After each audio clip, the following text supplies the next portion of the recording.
Cześć, jeżeli zastanawiacie się, po co takim starym koniom jak my taka mała 250, to oglądajcie ten film.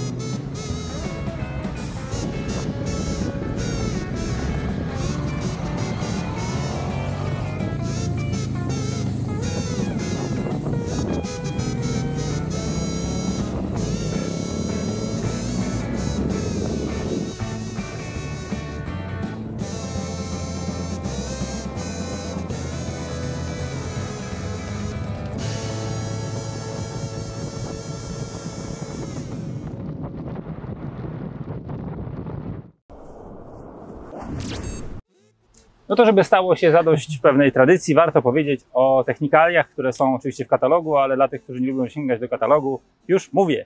249 cm3, 4 zawory na cylinder, 23,7 konia mechanicznego przy 9900 obrotach i 19,86 Nm przy 6750 obrotach.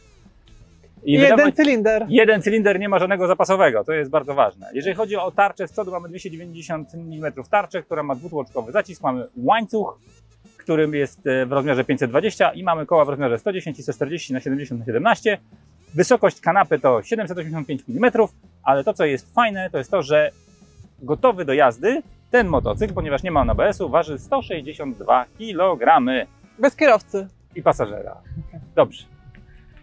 Mamy w naszej stajni kilka motocykli. Tak niedawno był Hypermotard, mamy na stałe Gladiusa, teraz dołączył Kawasaki czterocylindrowy. ZX4. Tak, 400. Tak. I się też zastanawiacie pewnie, po co nam, osobom, które już jakiś czas jeżdżą, taka mała popierdółka. I tu naprzeciw możemy wyjść tylko z edukacją. Okazuje się, że małe pojemności są przyjemniejsze, wygodniejsze, milsze i sympatyczniejsze, ale tylko wtedy, kiedy będziecie chcieli uczyć się jeździć.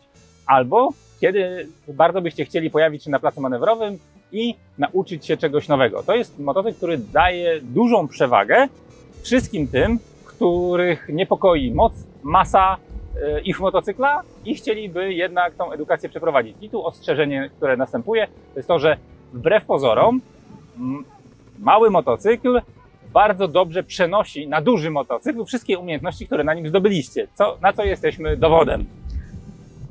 Poniekąd tak, no i tak, jeżeli właśnie macie takie ambicje jazdy technicznej, tak, jesteście często na placu, jeździcie często na różne tory i nie czujecie się tak do końca pewnie i nie wiem, nie wszystko wam idealnie wychodzi, nawet jeśli wychodzi, to chcecie iść dalej i się rozwijać, zawsze warto się cofnąć do mniejszej pojemności, bo ona jest po prostu łatwiejsza w obsłudze, tak, łatwiej się wykonuje wszystkie manewry, jest to lżejszy motocykl, łatwiej zająć odpowiednią pozycję, skupić się, nie wiem, nawet może na przyspieszeniu, bo tutaj można odbijać ten gaz troszeczkę bezkarnie w pewnych warunkach, oczywiście nie zawsze, nie wszędzie, ale daje taką większą swobodę i jakby większe pole do manewrów, tak? I te manewry mogą być bardziej precyzyjne i mogą być również bardziej bezpieczne, tak? Bo na przykład jeździmy na takim Gladiusie, na którym ja dużo wcześniej ćwiczyłam i łatwość obsługi takiego zwykłego motocykla, jakim jest Gladius, tak? On jest też na kursach prawa jazdy, zdaje się nim egzamin, więc to powinien być naprawdę prosty motocykl i łatwy w obsłudze, a jednak różnica między tą 250 a Gladiusem jest to przepaść, tak? Więc kiedy ja wsiadam na ten motocykl, ja o wiele łatwiej robi mi się pewne zadania, które mi daje Hermes na placu i czuję się na nim bardziej bezpiecznie, pewnie i no jakby z większą swobodą mi się na nim jeździ. I potem, kiedy już się przydam do takiego Gladiusa, to ja się też czuję również na nim pewniej.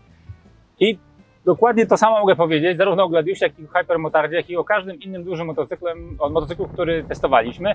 I jako osoby, które są związane z motocyklami już na dosyć mocno trwale i stale, chcieliśmy nasze umiejętności podnosić, żeby nasze testy też były a bardziej wiarygodne, b, żebyśmy więcej czerpali radości z jazdy tymi motocyklami i żebyśmy rozumieli też, dlaczego ten motocykl zachowuje się w taki lub inny sposób. Ale żeby wszystkie te motocykle ogarnąć, dobrze by było tą umiejętność jazdy motocyklem posiąść, bo okazuje się, że to jest zespół umiejętności, który nie występuje w przyrodzie i nikt nie rodzi się z nim, można mieć tam parę procent więcej jakiegoś handicapu w związku z tym, że ma się, nie wiem, lepiej rozwinięty błędnik albo więcej czuje się dupą, bo różni ludzie są na świecie, ale reszta to jest ciężka robota w nauce jazdy. Poza tym mamy takie motocykle codzienne, Gladius, no był Hipcio, teraz jest Kawasaki i tak dalej. I szkoda nam też jeździć na limicie, bo jeżeli ten motocykl się przewróci, a my razem z nim, no to wtedy trzeba będzie oddać go do serwisu, będzie mu ziemieni na jakiś czas i tak dalej. Jest taki dodatkowy motocykl, który jest niedrogi i w utrzymaniu, i potem w serwisowaniu, i w naprawie. Daje wam ten komfort, że okej, możecie jeździć na limicie, próbować zejść na kolano, jeśli się nie uda, jeśli wywrócicie w bezpiecznych warunkach na placu, będzie szlif okej. Macie normalny motocykl w domu, możecie sobie w tym czasie, kiedy ten będzie w naprawie, na nim jeździć i tak dalej, więc to jest też taki motocykl do przewracania. Najpierw miał to być Gladius, a ani razu nie leżał. Później miała to być ta TBR-ka, ona też na razie jeszcze nie leżała w ogóle, no ale to też wynika z tego, że jednak gdzieś... No jest ten lęk, są te obawy, mamy instynkt samozachowawczy wysoko rozwinięty, nie chcemy się przewracać. A z drugiej strony to, co Gosia powiedziała, czyli to, żeby mieć tą w głowie szufladkę, w której motocykl, który mamy pod sobą, jest przeznaczony do tego i nie będziemy za nim płakać i nie ograniczy nas to w wyjazdach, jest bardzo dużym handicapem. Oczywiście jest to ulokowanie jakiejś kwoty i trzeba to przemyśleć, jeżeli koniecznie chcecie mieć taki motocykl. Z drugiej strony, jeśli też rozważacie motocykl klasy 250 jako motocykl do niczego, to ja ze swojej strony mogę Was zapewnić, że ta 250 w mieście jest bardzo wygodna. Promień skrętu jest mikroskopijny, ona zawraca jak skuter, nic nie waży. W mieście absolutnie nie zamula, a jedynym minusem, który można znaleźć, jeżeli chodzi o taką codzienną eksploatację, to jest dłuższy wyjazd w trasę. Na pewno się da, ale 8000 obrotów przy tam 100 km, 120 km na godzinę i poskładanie się za tą owiewką, ponieważ tutaj już przy tej mocy, jaką on dysponuje, pozycja na motocyklu i napór wiatru ma duże znaczenie do osiągów, jakie ten motocykl posiada, no to w trasie ten motocykl będzie troszeczkę upośledzony w porównaniu z większymi pojemnościami. Natomiast w mieście i na placu nadal będzie to motocykl rewelacyjny w mojej ocenie. Czy też powiem tylko z mojej perspektywy, że on jednak w mieście będzie przymulał. Jeżeli będziecie chcieli jeździć ze znajomymi, a jak macie litry przy znajomych, to będziecie zamulać. No. Dosyć dynamiczni, no to będziecie odstawali, tak? Ale do jazdy, do pracy, na spokojnie, nie wiem, w miarę, jeżeli chcecie jeździć z prędkościami przepisowymi w stylu skuterowym, załatwić coś, podjechać. Naprawdę fajny motocykl i tutaj nic jemu nie brakuje, tak? No, natomiast ze starszymi motocyklami, jakby większymi, tak, na pewno ze starymi będzie 600-kami turystycznymi spokojnie można po mieście sobie popyrkotać i nie będzie długiej, prostej, to wszystko będzie okej. Poza tym wyprzedzanie w trasie na tym motocyklu też będzie trwało i nie będzie komfortowe, fajne ani przyjemne. Trzeba się do manewru przygotować. Więc nie przesadzajmy z tym, że on jest aż tak bardzo uniwersalny i dynamiczny. Nie jest uniwersalny i tak naprawdę uniwersalność w motocyklach też jest kwestią podejścia do motocykla, bo to wszystko jest, jakby do sportowego motocykla można zamontować kufry i udawać, że jest turystykiem, do nakeda można zamontować szybę i też udawać, że on nadaje się na trasę. To wszystko działa i to są jakieś tam protezy, które spełniają jakąś tam funkcję, ale nadal będą to motocykle, które nie do końca są do tego przeznaczone. My ten na pewno kupiliśmy... tak, będzie to też idealny motocykl dla początkujących, Oj, tak. dla drobnych kobiet, które nie wiem, co się boją jeździć. Jeżeli w ogóle macie motocykl, którego się boicie, no kupiliście sobie jakiś, który Wam się podoba, a niekoniecznie go ogarniacie, to warto mieć taki zapasowy z małą pojemnością, żeby na nim ćwiczyć, na nim szlifować, driftować i tak dalej, a już jakby ten Wasz wymarzony motocykl, żeby stał, błyszczał i czekał, aż nabierzecie tego odpowiedniego skilla bezpieczny. Chwila genezy powstania Hondy CBR 250R.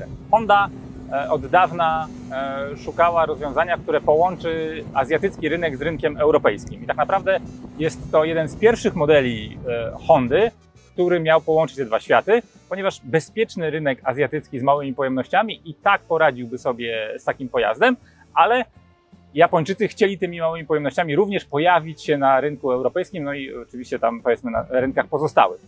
Dlatego gabaryt i odległości pomiędzy siodełkiem, kierownicą a podnóżkami w tym motocyklu nie są azjatyckie i osoby o wzroście 1,80 m i 1,86 m odnajdują się na tym motocyklu i nie ma z tym w mojej ocenie najmniejszego problemu. Także jeżeli jesteście osobą wysoką i chcecie nadal uczyć się jeździć, nadal możemy ten motocykl polecić, ale osoby o małym wzroście ze względu na niską wysokość kanapy też się na tym motocyklu odnajdą.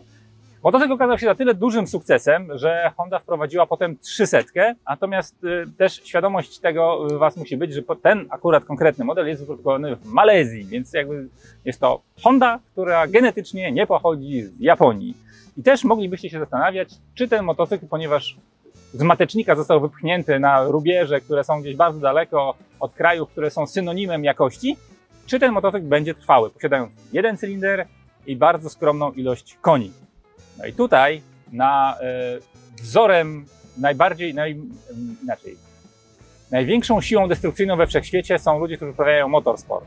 I w kadrze Hermes Racing jest taka pani, która nosi przezwisko Jadwiga, Jaćka Racing, której jeżeli nie poznacie, to zobaczcie, jak ona jeździ. I ona taki motocykl katuje już od dłuższego czasu. I ten motocykl, poza tym, że został odarty ze zbędnych aerodynamicznych osłon i leżał już 1 000 000 razy, to dalej jeździ i się nie psuje. Tak, jest z niego bardzo zadowolona, ma nowy motocykl, też japoński, na niego bardzo narzeka, tak? Także w porównaniu z tą Hondą, no może powiedzieć, że ta akurat jest bezawaryjna. U nas też nie było z nią żadnego problemu, odkąd ją mamy.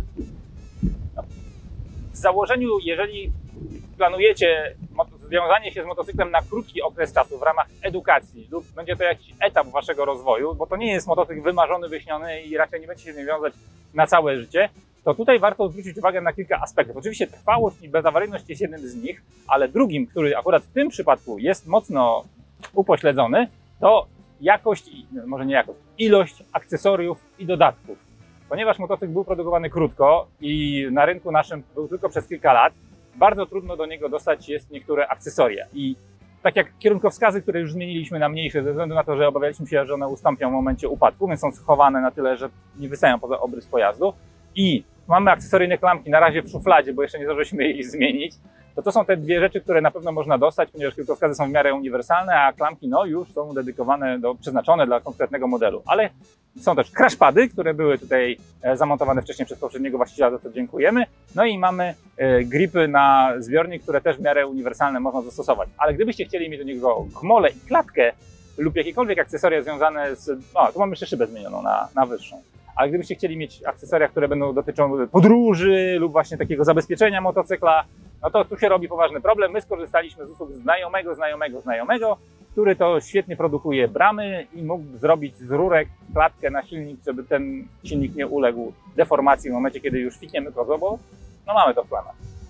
No dobra, tyle słowem wstępu, więc może przejdźmy do konkretów. Tu mamy jednocylindrowy silnik. To jest pierwszy motocykl jednocylindrowy, na którym jeździłam. Ja sobie wyobrażałam, że tu będą ogromne wibracje, bardzo mała elastyczność silnika, że będzie wygodnie szarpało i tak dalej. Natomiast ja tutaj ogromnych różnic między taką V-ką gradiusową a tym motocyklem nie znajduję. Tak, nie ma takiej przesiadki na nagle warczący traktor, który podskakuje i nie wiadomo, co się z nim dzieje. Owszem, ten silnik jest mało elastyczny i on potrzebuje tej dawki gazu, żeby jechać stabilnie i płynnie, tak?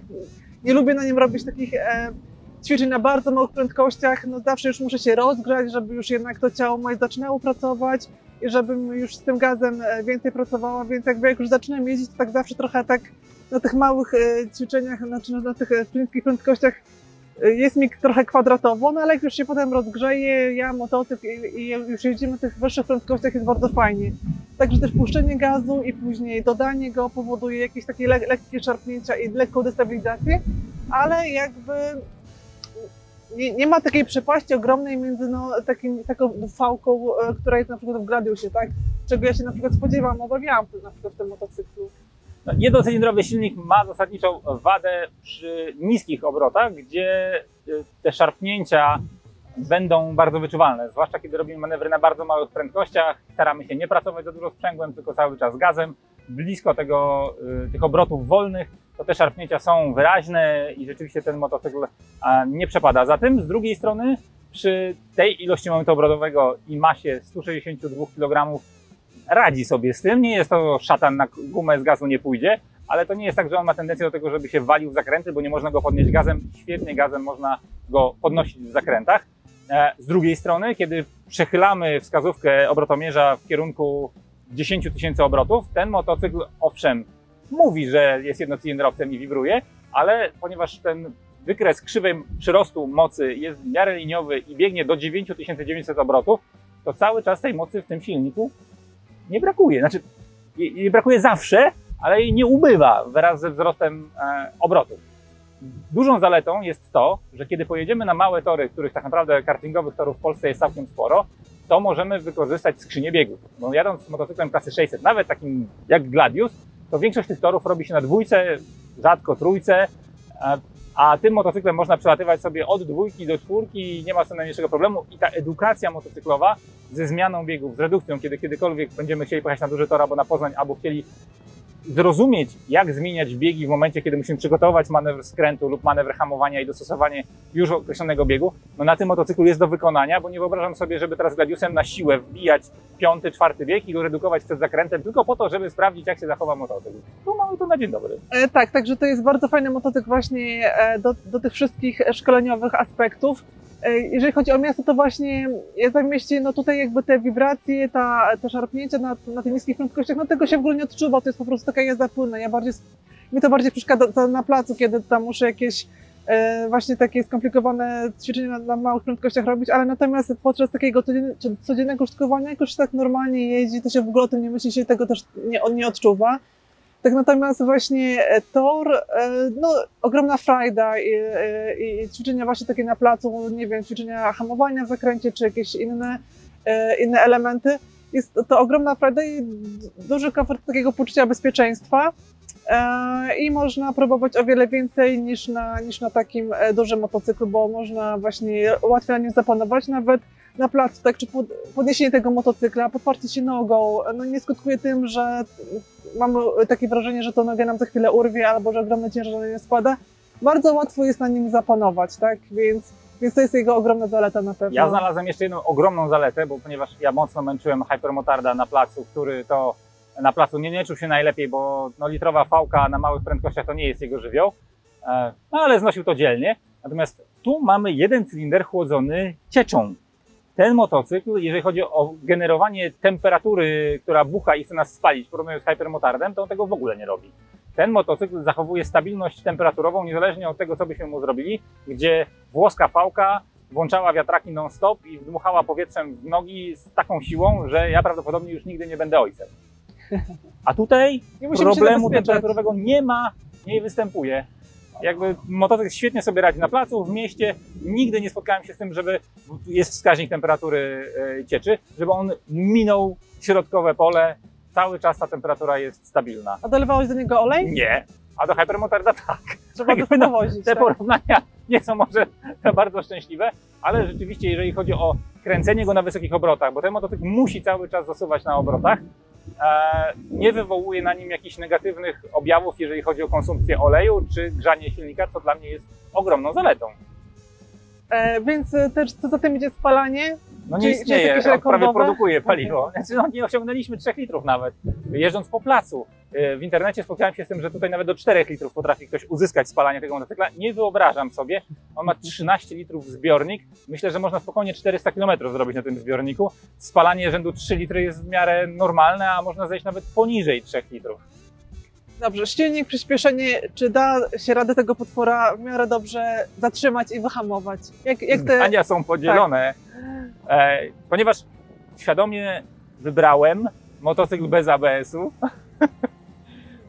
Mamy dosyć dużą tarczę, ponad 290 mm i zacisk dwuodczkowy. A dlaczego wybrałeś motocykl bez ABS-u? Bo chciałem, żeby był lżejszy i chciałbym, żeby właśnie ta siła hamowania była większa i żebyśmy też my nauczyli się, jak wykorzystać siłę hamowania na granicy przyczepności. Znaczy, robię to głównie ze względu na siebie, nie ukrywam, ale myślę, że ta umiejętność przyda się również Małgorzacie.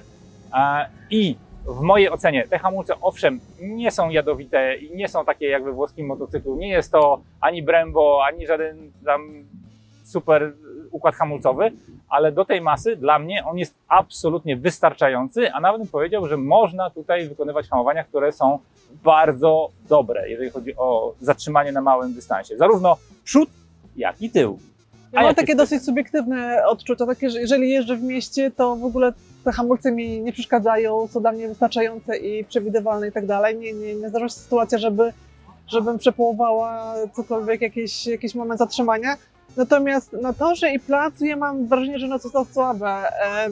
Jak na przykład właśnie ćwiczę hamowanie w zakręcie, to ja bardzo długo trzymam tą klamkę, bardzo ją tam cisnę i tam niewiele się dzieje często i zawsze oczekuję tego, że ten motocykl będzie bardziej zwalniał, że to hamowanie będzie bardziej efektywne i zawsze jestem taka, znaczy często jestem taka zdziwiona, że jednak kurczę, nadal jestem dosyć tak szybko w tym zakręcie, pokonuję go jakby ten cały dystans, więc ja mam takie subiektywne wrażenie momentami, że te hamulce są słabe po prostu. ale motocykl też jest bardzo stabilny podczas takiego hamowania w zakręcie, tak? Ja czasem duszę naprawdę bardzo mocno tą klamkę hamulca, hamując przednim hamulcem i ten motocykl cały czas jedzie w tym zakręcie płynnie i daje mi poczucie takiego bezpieczeństwa, więc nie wiem, być może to takie moje wewnętrzne wrażenia wynikające jakby z tego, że tam wiele rzeczy się dzieje, muszę pamiętać jakieś tam pozycji, wiecie, o tym, żeby tu Hermes krzyczy łokcie wysoko, patrz tam gdzie trzeba, nie się rozglądasz i tak dalej, więc może to gdzieś tam też z tego wynika. I też często na to, że na przykład też miałam przygodę, ja na początku hamowałam w zakrętach tylnym hamulcem, jakby nie miałam tej umiejętności, żeby hamować przed nim.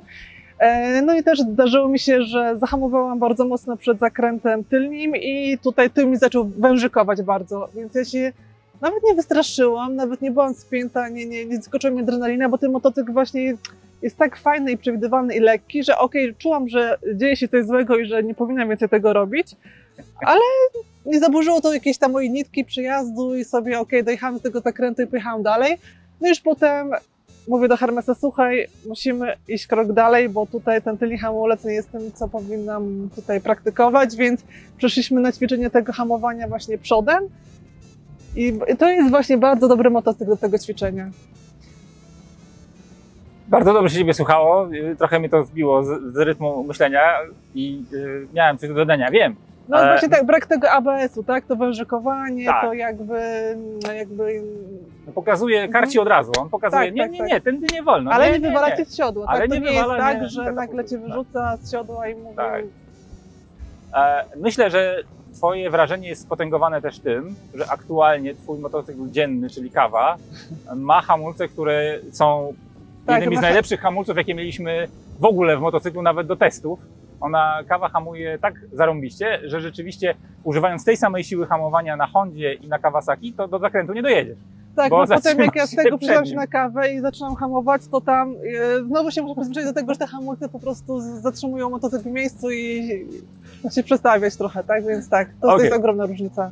Jeżeli chodzi o hamulce, to hamulce nigdy by nie były sprawne i nigdy by nie działały, gdyby nie zawieszenie. Gdyby nie zawieszenie. No i to jeszcze tylko bym chciała dodać, zanim zapomnę później, że właśnie przy hamowaniu na tych wolnych prędkościach na placu, to przód cały tutaj nurkuje, buja się, giba i tak dalej. To jest największa taki, wada tego tak, motocykla. Minus, tak, bardzo duży. Jeżeli byśmy szukali minusów w tym motocyklu, to największą słabością tego motocykla jest zawieszenie. I tak jak tylne zawieszenie, powiedzmy, że jeszcze sobie jakoś radzi i nie jest to zawieszenie, które utrudnia jazdę, natomiast jeżeli chodzi o przednie zawieszenie, które jest pozbawione jakiejkolwiek regulacji i jest dosyć wiotkie, a bym powiedział, że jest bardzo wiotkie, w momencie, kiedy wahamy się i używamy niestabilnie hamulca, niestabilnie pracujemy gazem, destabilizuje zawieszenie całkowicie i rzeczywiście pojawiają się kłopoty natury prania spodni lub szukania nowej nitki zakrętu lub próby ratowania się przed ewentualnym wywaleniem. Więc jeżeli już jesteście na tym etapie, że chcecie ten motocykl wykorzystać do nauki i chcecie znaleźć swoje limity, to ten motocykl uczy bardzo dobrze tego, żeby nie destabilizować zawieszenia, bo każdy tego typu ruch lub zachowanie robi mu krzywdę i nam przy okazji, znaczy jest taką nieudaną próbą samobójczą, przesadzam trochę, ale inwestycja, jeżeli byśmy chcieli w ten motocykl inwestować w jakikolwiek sposób i tak jak Łukasz Wieczorek z LTD, który tym motocyklem, znaczy nie tym, ale dokładnie Hondą 250R robił niesamowite czasy na różnych torach w Polsce, ale on zainwestował w zawieszenie. Ten motocykl potrafi wprowadzić w kompleksy motocykle trochę wyższej pojemności, przy dobrym jeźdźcu, ale wtedy już wymaga inwestycji w zawieszenie. Zawieszenie. Tutaj nie ma żadnych barierów, żadnej zaawansowanej elektroniki, nie ma nawet podstaw takich jak ABS, już nie wspominając o kontroli trakcji czy innych takich barierach, ale nie jest to potrzebne. Tak naprawdę przy tej wielkości, gabarytach i pojemności, to jest ergonomia, tak? Sama pozycja na tym motocyklu jest całkiem wygodna. Ja też się spodziewałam bólu pleców, kolan, w ogóle niewygodnej pozycji, pełnego złożenia i jechania jak taki kotek tutaj skulony na tym motocyklu. Mały azjatycki motocykl produkowany na azjatycki rynek. No jak tak się znaleźć? Mnie nigdy po tym motocyklu nic nie bolało. Nie no, nawet kieszeń. Bo udało mi się pojechać na tor Radom do Tomka Kulika na szkolenie i padał deszcz, padał grad. Byłem po składanym motocyklu, prędkość średnia 120 na godzinę w trasie z Warszawy do Radomia i dało się to zrobić. Nie jest to jakiś szczególnie zły motocykl pod tym względem, natomiast w trasie nie chciałbym motocyklem podróżować zbyt daleko, są do tego lepsze pojazdy, ale jest to absolutnie wykonalne i nie dość, że ergonomia w trasie dzięki długości kanapy jest wykonalna, to jeszcze dodatkowo można bez najmniejszego problemu ćwiczyć wszystkie możliwe aspekty jazdy sportowej dzięki kliponom, które są lekko uniesione, jakby ktoś bardzo chciał, może sobie zmienić na niższe, i dzięki temu, że zbiornik i ten trójkąt właśnie pomiędzy podnóżkami, kierownicą a siodełkiem jest tak zrobiony, że osoby o wzroście od 1,70 m do 1,90 m nawet podejrzewam, ale 1,80 m na pewno, spokojnie będą mogły wszystkie możliwe figury tutaj sobie przyjmować i cieszyć się z tego, że ten motocykl właśnie tą geometrią słucha się ich i w niczym nie przeszkadza, wręcz jest stworzony do tego, żeby ćwiczyć tą sportową technikę jazdy, łącznie z kolanem, jakby ktoś bardzo chciał. Podsumowanie? Dobrze, będziemy chyba powoli kończyć. Będziemy chyba powoli kończyli. To, co ja jeszcze mogę dodać z takich wspólnych jazd w mieście, to jest to, że ten motocykl jest bardzo mało widoczny w lusterku. Tak? Ja często jest tak, że ja jeżdżę jakimś Gladiusem czy naszą kawą, no Krzysiek czasem jeździ tą Hondą i tak jak ja w lusterku kątem oka widziałam tego hipcia na przykład, że gdzieś jedzie i wiedziałam, w którym miejscu jest Krzysiek, żeby wiecie, go nie rozjechać, nie zjechać mu drogi i tak dalej. Tak tutaj się często muszę rozglądać za tą Hondą, bo w lusterkach jej nie widzę, tak? To jest czarny motocykl, Krzysiek jest często nim złożony, więc jest to taki mniejszy punkt w lusterku, więc miejcie to na uwadze, że kierowcy mogą Was czasem pominąć w swoim postrzeganiu i gdzieś Wam zajechać drogę i tak dalej, więc trzeba bardziej uważać, tak? Jeżeli jedziecie dużym motocyklem, który ma dobre, ta Honda ma też dobre światła, tak. To możemy potwierdzić, także on jest mniej widoczny, że ten kolor czarny w tym nie pomaga w tych lusterkach. No, jeżeli chodzi o podsumowanie z mojej strony, to uważam, że motocykl zaskoczył mnie pozytywnie. Spodziewałem się po nim tego właśnie, że będzie malutki, że nie będzie mógł się nim odnaleźć, że będzie szarpał, że będą wibracje, w których będą zamazywane lusterka, że nic nie będziemy nie widać. Nic takiego się nie wydarzyło. Motocykl ma bardzo fajny wymiar, bardzo fajną, można na nim technikę trenować. Patrząc na to, co robi Jaćka na tym motocyklu, to w ogóle przyszłość jest przed nami ogromna. Mamy nadzieję, ja mam nadzieję, że uda mi się jeszcze przez jakiś czas korzystać z tego jego gabarytu i być może w przyszłości, jeżeli będziemy chcieli zainwestować w jego zawieszenie, no to pójdziemy w tą stronę, no bo ogromne doświadczenie ma Łukasz i tutaj szybciutko mógłby nam to wszystko poukładać tak jak trzeba. No i chyba to tyle. Tak, czyli jeżeli jesteście na takim etapie, że chcecie się szkolić na motocyklu, chcecie trenować naukę jazdy, nie wiem, nauczyć się schodzić na kolano, albo gymkhana trenować, albo zrobić coś więcej na torze, to weźcie ten motocykl pod uwagę, on naprawdę robi to, co trzeba i robi to dobrze. Oczywiście na rynku są 300, są motocykle, jest Ninja, bardzo dużo jest Kawasaki jakby w tym segmencie. Ten motocykl jest postrzegany jako troszeczkę upośledzony, no to, że ma jeden cylinder. Nie ma w tym najmniejszego problemu, nie lękajcie się tego. Oczywiście ma mało mocy, mało koni, natomiast bardzo dużo nadrabia geometrią i tym, jak jest wyważony. Jeżeli będziecie mieli szansę przejechać jednym i drugim, no to poczujcie się, sprawdźcie, który dla Was robi lepszą robotę, ale z drugiej strony my zaryzykowaliśmy i jesteśmy mega zadowoleni, mimo tego, że jeździliśmy Kawasaką i pozostałymi. Ale po raz kolejny jest to dowód na to, że motocykl, który... Że Krzyk ma rację. Tak, mam to na filmie. Że motocykl, który jest postrzegany na papierze jako motocykl średni lub słaby, w momencie, kiedy wyjeżdża na ulicę i my się na nim czujemy dobrze, poprawia wszystkie aspekty jazdy motocyklem i ułatwia nam to obcowanie jakby z nowymi technikami i poznawanie nowych możliwości swoich własnych. No bo tak naprawdę nauka motocyklem jest to proces, który trwa w nieskończoność. Dla mnie zastanawiające jest to, że często my motocykliści patrzymy na to, co jest na papierze, na te wszystkie krzywe, wyniki z hamowni, na te dane, konie mechaniczne, moment obrotowy i tak dalej, ale nigdy nie patrzymy na siebie, ile my potrafimy procent jakby z tych możliwości motocykla wyciągnąć, tak? Hypermotard był świetnym przykładem na to. Są osoby, czy nawet my tak, mamy motocykle o pojemności tam 650 czy tam 900 prawie litr miał Hypermotard, ale co z tego, skoro nie wiem, ja tam korzystałam z 20-30% możliwości Gladiusa, Krzyk tam na pewno wiele więcej z tego wyciąga, a z takiego motocykla, nie wiem, możecie 70%, 80% jego możliwości tutaj wyłuskać, więc nie patrzcie tylko na papiery motocykla, ale też na swoje umiejętności. Tak? Jak płacicie za cały obrotomierz, to korzystajcie z całego obrotomierza.